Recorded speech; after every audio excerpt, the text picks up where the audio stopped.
กินเบียร์ บ มา อกคนนั่งถ่ายตากล้องด้วยนี่โอ้ยนางเอ้ยนาง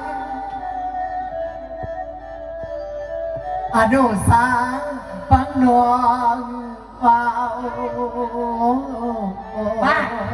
มึงจัดการไม่ได้ใหญ่กูเห็นเจ้าหน้ากูเขินมากไหมมึงถึงตีนกูโดนมึงก็มึงเห็น ฮัลโหลซ่า โอ้ยอย่าดูสางฟังทองว้าวเรื่องเก่าๆแต่ข้าวหลังนอมีอาดอ เนี่ยคุณผมมีความหมายสำหรับหัวใจของอายอีก โอ้ยก็ได้ฟังเวคำถามน้องว่ามาแต่ข้าวพี่ ขอให้อายหักเขาไปตลอดชีวิตปรารถนาของผมมีความหมายอีก โอ้ยนางเอ้ยนางอายบ่เถียงคันบ่หน่อย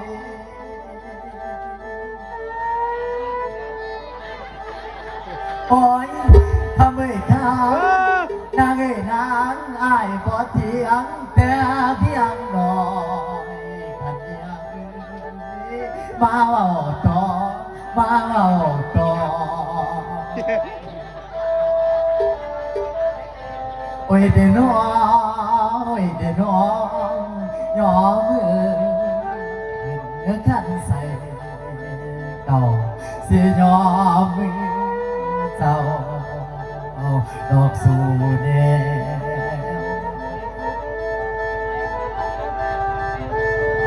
โอ้ยนางเอ้ยนางเรื่องความหลังมันเป็นแผล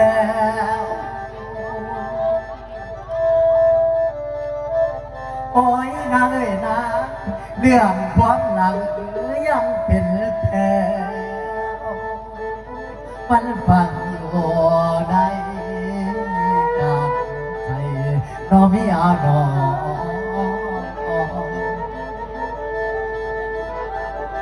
โอ้ยนางเอ้ยนางไอ้ายนี่นางสิยอมดี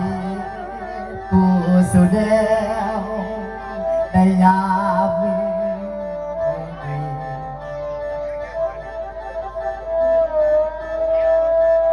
โอ้ยนางเอ้ยนางบ่อยดี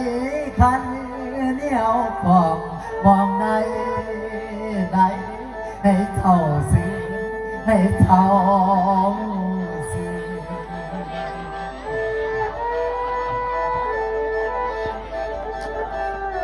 โอ้ยเดี๋ยวน้อง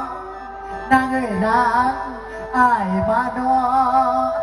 กับคนอื่นในหัวใจคันไปบ่ลืมมือนองดอก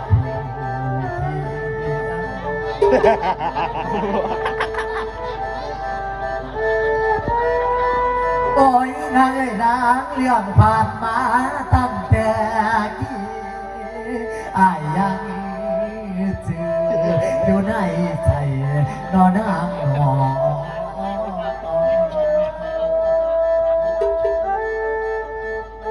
โอ้ยให้อภัยผู้เป็นผัวเสียมยอมแต่เพียงเจ้า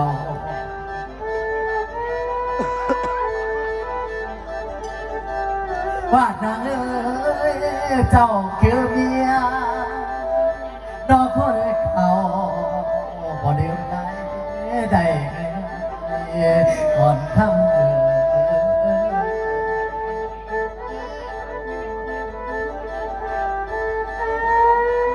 โอ้ยเดนอโอ้ยเดนอเกือบเป็นตายน้องก่อนในลานอยู่ป่าไผ่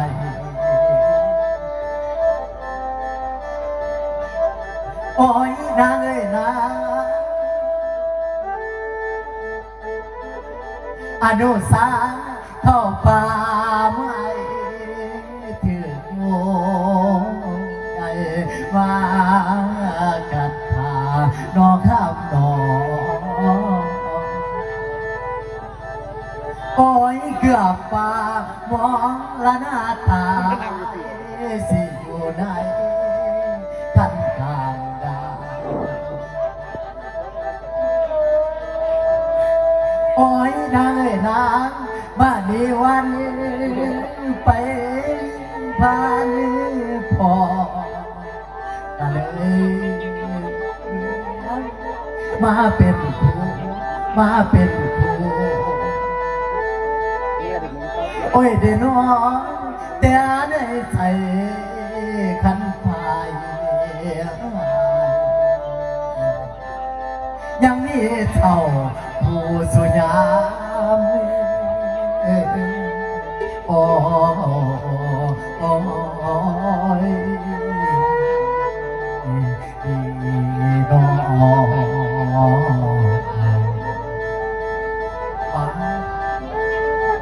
ตั้งแต่ข้างก่อนอีไอ้ได้เข้าป่าไม่ถึงผู้ผิดกันขาเกือบมาโมละนะไทยอยู่ในกลางนาวันนี้วันไปบ้านพ่อนั่งกันเลยส่วนสองบุญคุณนั่งขักนั้นมันยิ่งใหญ่มากสารแต่บ่ได้เดิมนะดอกผู้เดิมเนี่ยอายอยู่ในใจของเจ้าคันยิ่งน้ำถูกเสาขังใจกินน้ำตั้งแต่เจ้าบ่มีมือสิเปลี่ยนเพศไอ้กันยังหวาดถึงเก่าแต่ว่าทุกสิ่งทุกอย่างเดี๋ยวมันเกิดขึ้นให้วาดเกิดจะว่าเหยียบใส่ตุ่มตุ่มใส่หน้าก็แล้วกันไอ้ขอโทษเป็นบาดสิว่าจ่าปอยสิหายด่าแล้วใดอันดูซะสิบอเทียมแต่เพียงน้อยเดิมทำผิดแต่ข้าวกี่ เอาถ้ามากอดกันอมรอมมันงูเขียวแก้วกันมาเลย อันดูซะนี่ทั้งสุด บาดนางมองน้อยเห็นอาย เป็นตายไอ้ดีจะไหนไอ้ก็ยังกินหอดว่าคือกัน บาดนางแนวน้อยเห็นอายมายองมือน้องคู่เขา เป็นจะไหนกว่าว่าบอกกูฟังราคารู้มันเป็นอะไรก่อนนี้ หัวนางเอ้ยทั้งปากป่าบ่หักอายทั้งปากป่าบ่หักอายในใจน้องบ่ว่าน้อง เอาแสดงมามึงจะขึ้นหากันหมดหรือเปล่า หัวนางเอ้ยนับแต่อายทางน้องเมียนอนนางบ่เป็นสุขแต่น้อง มึงก็ไรใจคอยเทเดบันนี่น้องมึงตัดขาดก็กูรัวของก็มึงกูไปโดดสัน เว้ยเด้ยน้อเรื่องอีหยังพังเดียวบอกเพียงอย่างทางนั้นถ้าเบียงเสียภัยให้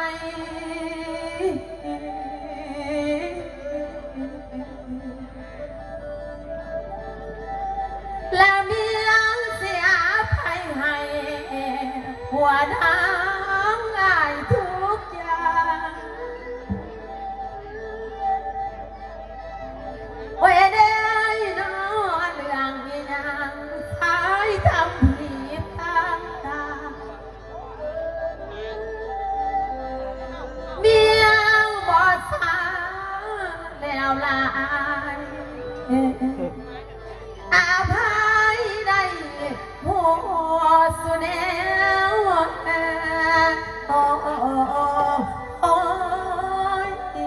เด็ดอารุชาตั้งแต่อาจักอายุบอกว่าสนาตาพากินหัวทุกตลอดเวลาโอเคเปลี่ยนเมื่อไอ้มาสารภาพแบบนี้ก็จะยกโทษให้ขอแต่ว่า เอาผู้หญิงคนนั้นละไอ้จะเขาไปไว้ใส่หรือว่าไอ้จะเอาทั้งสองคนไอ้บ่อีตอนวาสนาบ่ไอ้เสียกับเขาจังนั้น สำหรับวันนี้บ้างไอ้คือสิบอกเขาตามพวกที่ไอ้สิบอกกลับเมื่อใส่ชีวิตอยู่กับอาแล้วก็ไอ้สิมาว่าตอบเขาสู่ไพ่มานครไอ้ใส่ชีวิตอยู่กับอื่นปัดหัวปอยปัดนับตั้งแต่ไอ้กับบ้านจับมือถือแทนกันมากไอ้กับสีผ้าบาทกับเขาสู่ไพ่มานครเขาสู่เมืองมันกวนสิผ้าสาวขับเก่าไปย่อมือปูเขาไปไหวปูขันหน้าเจ้าไอ้คนกลัวซึมสะออดจะมีคำว่า คิดว่าจะบ่มีวันนี้ ป้า ดีใจเหลือเกินอ่ะ ไอ้ดีใจที่วาสนาเอาไปให้แกอ้ายก็ได้อย่างไปทั้งไหนเด็กหมอเพิ่นว่าสิขานามันบ่ต่อขานาเพิ่นว่าสิผูพักบ่ต่อตามพ่อพอดีกว่าสิยกดอกสิมายกเหลือพวกกับพันหลายยาเสาทั้งหัวเจ้าทั้งปากกาที่12ของเก่านั้นพร้อมกันแดนแปลงเอาพวกบังเอาทั้งสองว่าสองแสงให้ใส่แก่บ่มีแสงยังไงมันจนใจทั้งหลายผู้สิสองเต่าที่มองกองบ่น้ำตองในสองเนียงไอ้บ่เลยหน้าเวียนสิน้ำไปทางใดตัดสินใจเสียออกเนี้ยหวบเตียงเทียงซอนนับตั้งแต่มื้อนี้ไปต้นไปให้บ้าเศร้าแค่แดดอันไม่ส่วนให้เจ้านี้แต่พวกยิงระวังผัวเมียเอาปาดกันให้นี่นะเพิ่นว่าขาดสิหล่นไหลล้มเตรียมแกะเพิ่นว่าขาดสีแดงบนป่ากระบอกพี่เป็นขาดใจหาหัวเรียกกันกระไดหาขาดสีจังแต่เราเกือบเสียไว้ขาดกระบอกป่าขาดสียังแต่ว่าข่าวพบไตกระบอกหมวดขาดสีจอดอยู่ดิ่งสีเจ้ากระบอกไปขาดสีไหลขึ้นหนาตัดผู้กระลุนปองขาดเป็นกูเป็นพ่อ แม่นบอก แต่สีอยู่ปากกับงูโค แต่กูขอเบาในรถสันเลิกกูเล่นขอ3ค่ำดูกว่ามาค่ำพ่อยสัน ถามว่า อาอายลายบางอาศิมาตายนะเธอกี่ว่าน่ะตัวนี้นี่ จะรับไม่ไผ่ ไปรับไปใส่จอกไม่ว่าจึงหนีพ่อแม่ป้า ใจขาดสนุกกับน้อง พ่อละซ้ำหนึ่งพระจันทร์เข้าใจกันนะบอนี่ ใจแล้ว ท่านเข้าใจจะสิบัดกินวันนี้วัดอยู่ที่จังไหนเมียเจ้าที่จังไหนเก้วันนี้วัดน่ะแซวแล้วไว้ใส่